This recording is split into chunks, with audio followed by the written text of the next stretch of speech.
வணக்கம் காய்ஸ், நம்ம எதை பற்றி பார்க்க போகிறோன்னா ITBP Indo Tibet border police. சரியா, உங்களுக்கு தமிழ்நாட்டில் இருக்கிறவங்களுக்கு ஒரு தமிழில் ஒரு விளக்கம் கொடுக்கலாம் தான் இந்த மொத்த டைட்டிலுமே வந்து ஆங்கிலத்திலேருந்து தமிழில் மாற்றிருக்கேன். இப்போ உங்களுக்கு தெளிவாக புரியும். வீடியோ ஸ்கிப் பண்ணாத பாருங்கள், ஒன் பை ஒன்னாக. சரியா, மொத்தம் டோட்டலாக வேக்கன்சி பார்த்தீங்கன்னா 545 வேக்கன்சி கொடுத்துருக்காங்க. அது எந்தெந்த பிரிவுகளுக்கு எவ்வளோன்ற வேக்கன்சி தெளிவாக வீடியோவில் இருக்கும். வீடியோ ஸ்கிப் பண்ணாத பார்த்தா உங்களுக்கு ஒன் பை ஒன்னாக புரியும். நம்ம வீடியோ பார்க்குறவங்க சப்ஸ்கிரைப் மட்டும் பண்ணிவிடுங்க. சரிங்களா, இது வந்து சென்னைக்கு ரெக்ரூட்மெண்ட்டுக்கான கால்ஃபர். ஓகேவா, உங்களுக்கு வேலைவாய்ப்பு பார்த்தீங்கன்னா சென்னையில் தான் உங்களுக்கு போஸ்டிங் இருக்கிற மாதிரி இருக்கும். சரிங்களா, உங்களுக்கு ட்ரைனிங் முடிச்சு நீங்கள் சென்னையில் முடிச்சுட்டு ஆல் ஓவர் இந்தியா கூட பிற்காலத்தில் வேணால் கூட உங்களுக்கு ட்ரான்ஸ்ஃபர் பண்ணுவாங்க. தவிர இப்போது உங்களுக்கு எக்ஸாமு, உங்களுடைய ஃபிசிக்கல் அந்த டெஸ்ட்டு எல்லாமே வந்து உங்களுக்கு சென்னையிலே முடிஞ்சிடும். இந்த 545 காலி பணியிடங்கள். ஓகேவா, இது முழுக்க டிரைவருக்கான வேக்கன்சி. ஆண்கள் மட்டும்தான் விண்ணப்பிக்க முடியும், பெண்கள் விண்ணப்பிக்க முடியாது. மத்திய உள்துறையில் வேலை. ஓகேவா, இதில் வேக்கன்சி தான் பல்காக கொடுத்துருக்காங்க. இந்த மாதிரி call for ITBP Indo Tibet border police central government job, regular basic, contract basic கிடையாது. ஓகேவா, நீங்கள் ரெகுலர் பேசிக் தான், கான்ட்ராக்ட் பேசிக் கிடையாது. அக்னிவீரும் கிடையாது. 4 வருஷம் ஸ்கீம் முடித்து உங்களை வந்து வெளியே அனுப்பிச்சிடுவாங்க அப்படின்னாலாம் நினச்சிடாதீங்க. இது முழுக்க பர்மனெண்ட் ஜாப். குவாலிஃபிகேஷன் பார்த்தீங்கன்னா நீங்கள் 10th மட்டும்தான் படிச்சிருக்கணும். ஓகேவா, நீங்கள் 8th 9th படித்தவங்க விண்ணப்பிக்க முடியாது. 10th மேலே படித்தவங்க தாராளமாக விண்ணப்பிக்கலாம். நீங்கள் +2 எந்த டிபார்ட்மெண்ட்டானே இருங்க, காலேஜில் எந்த டிபார்ட்மெண்ட்டாக குறைஞ்சபட்சம் நீங்கள் 10th பாஸ் பண்ணியிருந்தால் போதுமானது. சரிங்களா, நீங்கள் 21 வயசுக்கு மேலே இருக்கணும். ஒரு முன் அனுபவம் பார்த்தீங்கன்னா நீங்கள் 5 வருஷம், ஓபிஎஸ்சி கேட்டகரியில் 5 வருஷம் ப்ரிஃபரன்ஸ் தராங்க. எஸ்சிக்கு 3 வருஷம் தராங்க. சாரி எஸ்சிக்கு 5 வருஷமும் ஓபிசிக்கு 3 வருஷமும் கொடுக்குறாங்க. அண்ட் அதர் கேட்டகரிக்கு பார்த்தீங்கன்னா 32, எக்ஸ்ஆர்மிக்கெல்லாம் 32 வயசு வரைக்கும் தராங்க. இந்த முறை எஸ்சிக்கு மட்டும்தான் 5 வருஷம் எக்ஸ்டெண்ட் பண்ணியிருக்காங்க. ஓபிசிக்கு 3 வருஷம் கொடுக்குறாங்க. மற்றபடி சேலரிலாம் சூப்பராக இருக்கும். அது ஒன்றும் உங்களுக்கு பிரச்சனை இல்லை.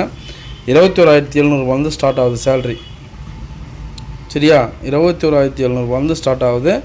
69,100 என்ன ப்ரோ அப்படின்னு கேட்பீங்க. அது வந்து உங்களுடைய டிபார்ட்மெண்ட்டு ப்ளஸ் வந்து உங்களுக்கு ட்ரைனிங் போடுறாங்கள, ட்ரைனிங் முடித்து உங்களை பார்டரில் நீங்கள் இருந்தீங்கன்னா, சரிங்களா, பார்டர் நீங்கள் எந்த அளவுக்கு நீங்கள் பார்டரில் டியூட்டி பார்க்குறீங்க அந்த அளவுக்கு உங்களுக்கு ப்ரிஃபரன்ஸ் இருக்கும். ப்ளஸ் சேலரி கன்வென்ட் இருக்கும். உங்களுக்கு போனஸ் இன்கமும் கொடுப்பாங்க. நீங்கள் எல்லையில் இருக்கிறவங்களுக்கும் நார்மலாக இருக்கிற இடத்துக்கும் ஒரு ஆபத்தான பகுதியில் நீங்கள் வந்து டியூட்டி பார்த்தீங்கன்னா அந்த இடத்துல உங்களுக்கு சேலரியை விட சேலரி அலவன்ஸ் வந்து ரொம்ப அதிகம். அது வந்து ஆர்மிக்கெலாம் நிறைய பேருக்கு தெரியும். ஒரு மாதமும் ஒரு வேரியண்ட்டாக சேலரி வந்து உங்களுக்கு மந்த்லி வந்து கிரெடிட் ஆகும். சில பேருக்கு வந்து சொல்ல மாட்டாங்க. சில பேர் நான் கேட்டு தெரிஞ்சுக்கிறவங்களுக்கு சேம் இதே கேட்டகரி தான். லோக்கலில் டியூட்டி பார்க்குறவங்களுக்கும் பார்டரில் டியூட்டி பார்க்க இதுதான் வித்தியாசம். இதில் ஃபஸ்ட்டு டெஸ்ட்டு பார்த்தீங்கன்னா உங்களுக்கு உடல் ரீதியாக தான் எடுக்க போகிறாங்க. உங்களுக்கு ஃபிசிக்கல் மெஷர்மெண்ட் டெஸ்ட் இருக்கும். 2வது உங்களுக்கு வந்து ஹைட்டு ப்ளஸ் வந்து செஸ்ட்டு அளப்பாங்க. 3வது உங்களுக்கு எழுத்துத்திறன். 4வது உங்களுக்கு சான்றிதழ் வெரிஃபிகேஷன். இந்த எல்லா ப்ராசஸும் முடித்த பிறகு தான் உங்களுக்கு டியூட்டி கண்டக்ட் பண்ணுவாங்க. ஓகேவா,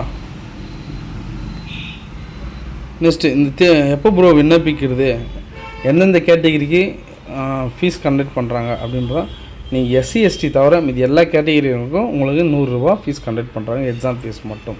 உங்களுடைய அப்ளிகேஷன் ஃபீஸு 100 ரூபா. சரிங்களா, ஏதாச்சும் டவுட்னா கமெண்ட் பண்ணுங்கள். இதனோட லிங்க் வந்து நான் வீடியோ டிஸ்கிரிப்ஷனில் கொடுத்துட்றேன். நீங்கள் அப்படியே ஃபாலோ பண்ணிங்க நண்பர்களே. நீங்கள் டிரைவர் ஹெவி லைசன்ஸ் மட்டும் தான் விண்ணப்பிக்க முடியும். சரியா, பேட்ச்சு இந்த லைட் வச்சுருக்கிறதும் விண்ணப்பிக்க முடியாது. ஹெவி லாரி ஓட்டுறவங்க எதாக இருந்தாலும் சரி, எக்ஸ்பீரியன்ஸுன்றது வந்து 1 வருஷங்களா 2 வருஷங்களா நீங்கள் அங்கே வைக்கிற டெஸ்ட்டில் நீங்கள் பாஸ் பண்ணால் போதுமானது. தற்போது நிலையில் நீங்கள் ஹெவி லைசன்ஸ் வச்சுருக்கணும். சரிங்களா, ஹெவி லைசன்ஸ் வச்சுருக்கணும். நீங்கள் தாராளமாக இந்த கேட்டகிரிக்கு விண்ணப்பிக்கலாம். ஆல் ஓவர் இந்தியா காம்படிஷன் வரும். நீங்கள் அதனால் காம்படிஷனை பார்த்து பின்வாங்காதீங்க.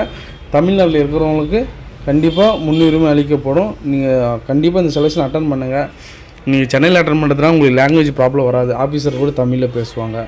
நீங்கள் போங்க. ஐடிபிபி பொறுத்த வரைக்கும் அதர் ஸ்டேட்லேருந்து தான் வந்து இதில் பங்கேற்கிறாங்க. நம்ம தமிழ்நாட்டிலேருந்து கண்டிப்பாக ஒரு நம்மளோட வீடியோ பார்த்து ஒரு 10 பேர் 20 பேர்னா கண்டிப்பாக செலெக்ஷன் அட்டன் பண்ணணுன்றது என்னோடய கோரிக்கை. வீடியோ பார்த்தவங்க உங்கள் ஃப்ரெண்ட்ஸ் அவர்களில் ஃபேமிலி மெம்பர்ஸ் யாருன்னா நீங்கள் டிரைவரு லாரியோ ஏதோ ஓட்டி கஷ்டப்படுறாங்கன்னா அவங்களுக்கு இந்த இன்ஃபர்மேஷன் சொல்லுங்கள். இந்த மாதிரி கவர்மெண்ட் சைட்லேருந்து இந்த மாதிரி கால்ஃபர் பண்ணியிருக்காங்க, இது போலீஸ் துறை தான், நீங்கள் தாராளமாக விண்ணப்பிக்கலாம்னு சொன்னீங்கன்னா அவங்க அப்ளிகேஷன் யாரோ ஒருத்தருக்கு பயனுள்ளதாக அமையும். ஓகேவா? சரி, ஓகே நண்பர்களே, தேங்க்யூ. மறக்காமல் நம்ம வீடியோ சப்ஸ்கிரைப் மட்டும் பண்ணிட்டு ஒரு லைக் மட்டும் பண்ணிவிடுங்க.